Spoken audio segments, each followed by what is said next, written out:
संपूर्ण जगामध्ये 84,000 लेण्या स्तूप दिवस तयार करून बुद्ध धर्माचा विचार या जगातला पहिला सम्राट, पहिला चक्रवर्ती राजा, सम्राट अशोक,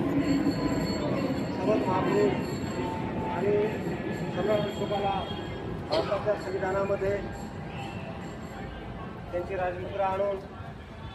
आपल्या राष्ट्रध्वजावर अशोक चक्र आणून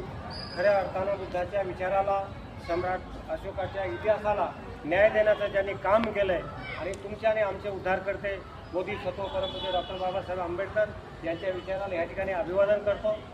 आज नुसती संभाजीनगरमध्ये नाही किंवा आपल्या या बुद्धविहारामध्येच नाही तर संपूर्ण जगामध्ये सम्राट अशोकाची जयंती होत आहे, पण कमी प्रमाणात होत आहे।